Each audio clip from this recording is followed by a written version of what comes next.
John 10:10, Jesus said that he came that we might have life in all of its abundance. And in my looking at the news this week, it seems as though there are some who would divide us and destroy us instead of unite us and restore us. The way of Jesus is a way of peace and justice and getting along with our neighbors. In the Daily Mail, I saw that there were several attacks on Jewish people in New York. And so as I was preparing this sermon, I noticed that they said there were at least 7 anti-Jewish hate crimes in the Brooklyn area.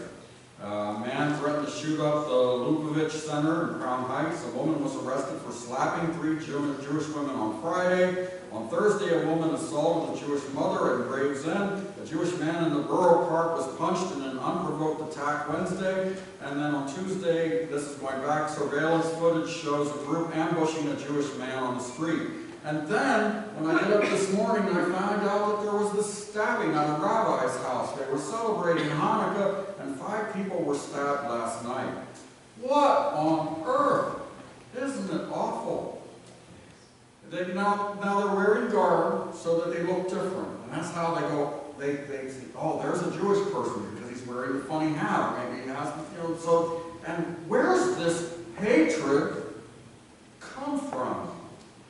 This hatred of our neighbors. It should not be. It is not the way of Jesus Christ.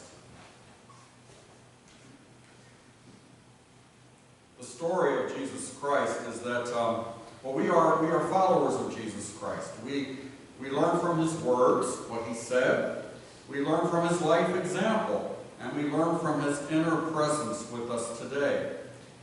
In the Bible reading for today's lectionary, it's how he fled to Egypt and came back again. How Jesus and his family were refugees on the run for their lives. This is what it says in Matthew 2:13-23. Now after they had left, an angel of the Lord appeared to Joseph in a dream and said, "Get up, take the child and his mother, and flee to Egypt, and remain there until I tell you. For Herod is about to search for the child to destroy him." Then Joseph got up, took the child and his mother by night, and went to Egypt. Isn't that, he has a dream, and he doesn't even wait till morning. "Mary, let's go." Isn't that something? That's how the story goes. And so they got up that very night and left, and remained there until the death of Herod. This was to fulfill what had been spoken by the Lord through the prophet, "Out of Egypt I have called my son." One of Matthew's themes is everything that happens in Jesus' life, there's a scripture for it. Or everything that there's a scripture for happened in Jesus' life. And so this is, but Joseph has this dream according to the story that his child is in danger. And he makes a run for it to get out into a safe place. And indeed, according to the story, when Herod saw that he had been tricked by the wise men, he was infuriated. Because the whole story is based on the wise men that said, "Hey, we've come to see the new king of the Jews." He's like, "I'm the king of the Jews." "What do you mean, new king of the Jews?" But he didn't say that to him. He said, "Oh, how nice, and where is this king going to be?" He played it like that. And they said, "Oh, we think Bethlehem, because that's what it says in this, and so, okay." But the wise men went another way, and Joseph has this dream and runs for it. So he was infuriated, and he sent and killed all the children in and around Bethlehem who were 2 years old or under, according to the time that he had learned from the wise men. So that's how the story is that he was not going to have any rivals to his throne. He was a bit of an imposter because he wasn't Jewish, he was Idumean, and so there was a little sense of he's not our real king, and so he was really uptight about that, of attacking and destroying any possible alternatives to him. So that's the horrible story that we have in the New Testament. And then was fulfilled what had been spoken through the prophet Jeremiah. A voice was heard in Ramah, wailing and loud lamentation, Rachel weeping for her children. She refused to be consoled because they are no more. And so we've seen many times in history, women have lost their children to times of attacks and oppression And this is one of the stories from our New Testament about it. So when Herod died, an angel of the Lord suddenly appeared in a dream, again to Joseph in Egypt, and said, "Get up, take the child and his mother, and go to the land of Israel, for those who are seeking the child's life are dead." Then Joseph got up, took the child and his mother, and went to the land of Israel. But when he heard that Archelaus was ruling over Judea in the place of his father Herod, he was afraid to go there. And after being warned in a dream, so this is another dream that he has, he went away to the district of Galilee. There he made his home in a town called Nazareth, so that what had been spoken through the prophets might be fulfilled. He will be called a Nazarene. I can tell you that is a hard scripture to find. It says a netzer, and so it's a little bit of a stretch. And there's some questions about Jesus being a Nazarene, a person who took the oath of the Nazarenes, which was different than the town of Nazareth. But when we draw pictures of Jesus with long hair, that would be one of the Nazarene things, that they didn't cut their hair. But the other thing that Nazarenes did was they didn't eat grapes or drink wine. So Jesus doesn't fit in that very well, unless you're going to be like my grandmother, who was from the Women's Christian Temperance Union, and probably would say, did you ever see in the Bible where Jesus actually ever took a sip? It doesn't say. Well, we can have a culture of caring or a culture of cruelty when it comes to fathers who have had dreams and had to take their children on the run. And so what do we do with refugees today? Is there a lesson from the life of Jesus being a refugee with how we should be with refugees? So I'm going to give you both sides. I have too many scriptures to read all of them, but I'll read a few. Do not mistreat foreigners who are living in your land. Treat them as you would an Israelite, and love them as you love yourselves. Remember that you were once foreigners in the land of Egypt. I am the Lord your God, from Leviticus 19:33 and 34. And is that not true for all of us? If not for us, maybe our parents. If not for our parents, maybe our grandparents. If not for our grandparents, at some point along the way, we came here. And so it's like, remember, you were strangers once. And then again, God says in Numbers that he just cares about everybody the same. I am the Lord, and I consider all people the same, whether they are Israelites or foreigners living among you. Numbers 15:16. So God doesn't make those differentiations like we do. And then from the New Testament, and also referring back to a number of times in the Hebrew Scriptures, it says, remember to welcome strangers in your homes. There are some who did that and welcomed angels without knowing it. So instead of looking at the refugee and saying, now there's someone I don't trust, that I'm going to stay away from, they're saying, welcome them. They might turn out to be angels. Now, you can take that literally. Ooh, an angel shows up and then you have supper and then disappears, flies through the air. What happened? What was that? Or it could be the more normal angel, which is like, this person is an angel. This person is beautiful. This person has a message. This person taught me so much. This person was so helpful. And I never would have known it if I hadn't showed him or her kindness. But here's the other side of the story. Our Bible, is a big book. 66 different sections in the Protestant Bible, written over 1,000 years in many different places, and some of them were involved with aliens, and they're ruling over a people being a sign of their decline. So here's this. The alien who is among you shall rise above you higher and higher, but you will go down lower and lower. That's from Deuteronomy 28:43. And this is a reference where it says, if you follow God, you'll do great. But if you don't follow God, the people around you will end up being your bosses. So there's that idea of the alien or the stranger being your enemy in a sense. And then there's the Ezekiel where it says, thus says the Lord God, no foreigner uncircumcised in heart and uncircumcised in flesh of all the foreigners who are among the sons of Israel shall enter my sanctuary. Ezekiel 44, verse 9. So no foreigners in the sanctuary. And it's true that in the ancient temple, if you were not Jewish, they would take you out and stone you. They would kill you if you tried to go into the temple. But if you read the whole Bible, there's another place in Ezekiel where it says that if a foreigner becomes Jewish, basically follows the law, is circumcised, they're welcome in the sanctuary. So there's where you have to read the whole scripture to know. And then, how do we treat foreigners or refugees or strangers? David, whose own grandmother Ruth was Moabitess, basically enslaved the foreigners in his day. This is what it says.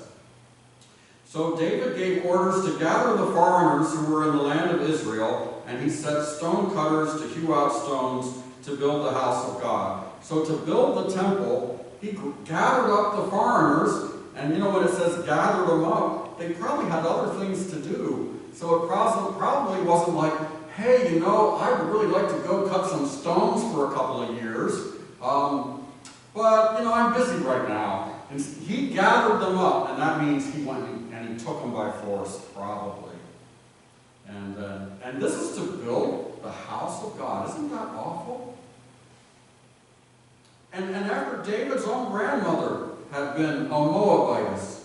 So if it had been a few generations earlier, David would have been set to cutting stones. And then it goes nothing like the text in Numbers where it says, remember, you were slaves once.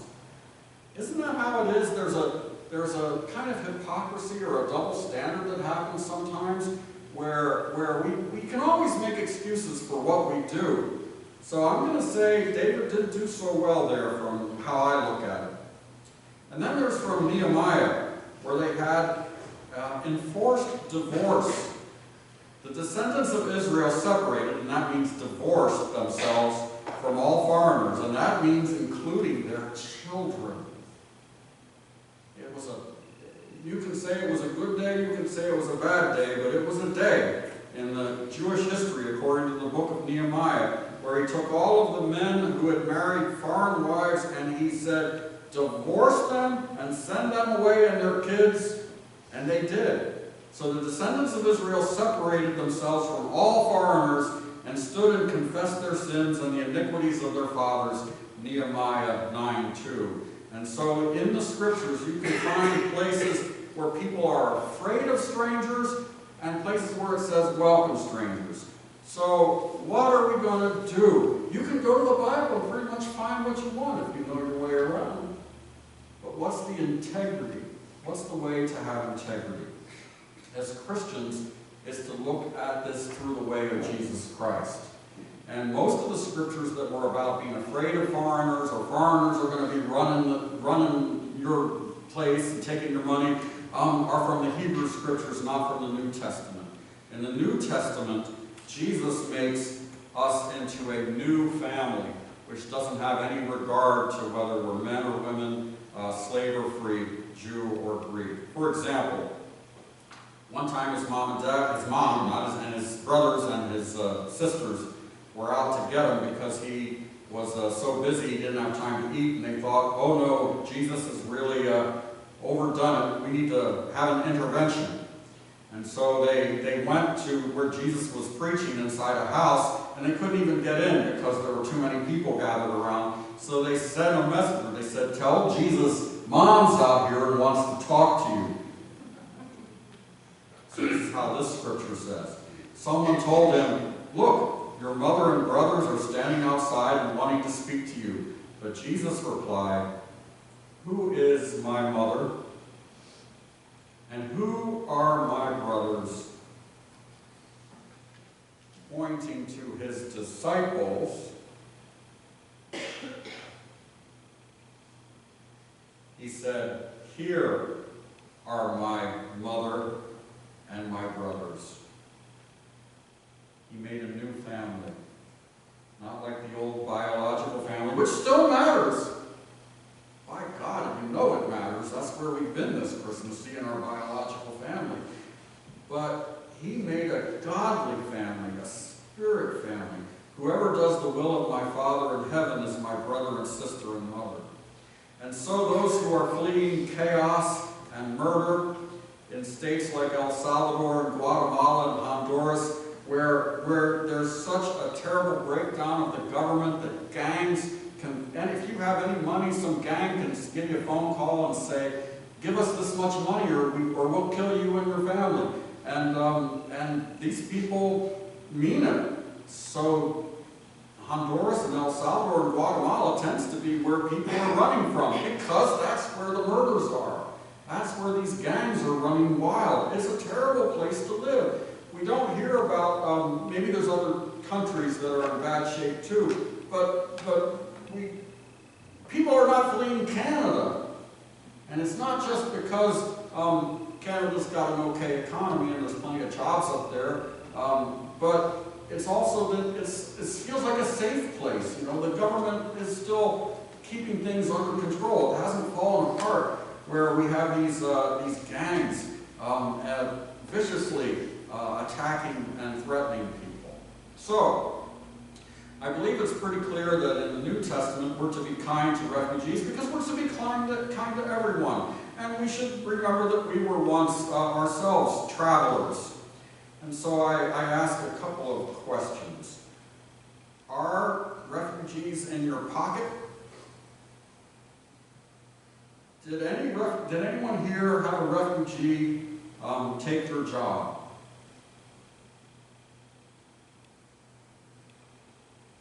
No? Okay. The panhandlers on the corners, how many of those are refugees? I think they seem like they're locals to me. And how much do they cost really for our government or any government to take care of refugees? And of course our situation is nothing like the situation in Lebanon and Turkey and places that are right around Syria, for example, or like where the Rohingya have had to flee for their lives into the next country. And so there's places which have a much, much more difficult place than ours. So how much does it really cost? I don't know.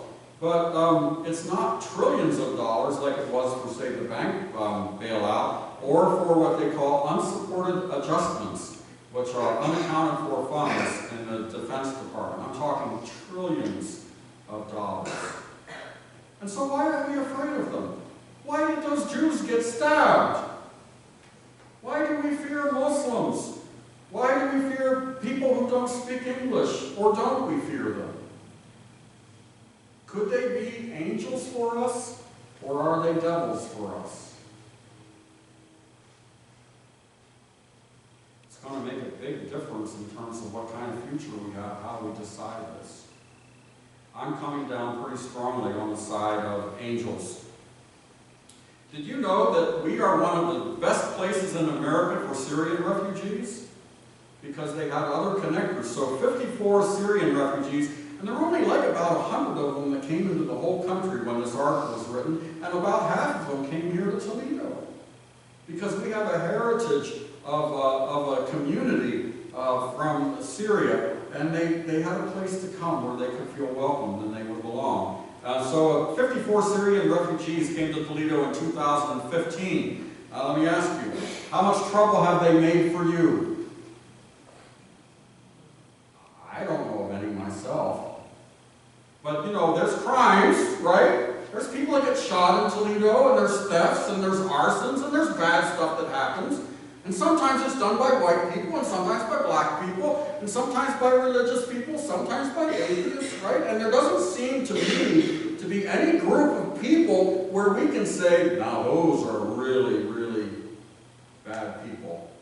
In fact, even in the more difficult neighborhoods that you can live in Toledo, where you know, might be a little anxious, most of the people in those neighborhoods, they just want to get to bed at night and get another, you know, they're just trying to get along and be okay. But there's a couple of them on the street that just make trouble for so many others. And they may be Syrians, but probably not. Probably they're people who don't have a better way to live. Probably drugs, probably crime. So, what's your history? What's your history? I was trying to think of mine. The first one was a man who was Polish and helped us build. He was a Polish refugee. He helped us build our front porch back when I was growing up. From Trinidad, the minister who helped me become a minister was Ramsamir Harry, and he was from Trinidad.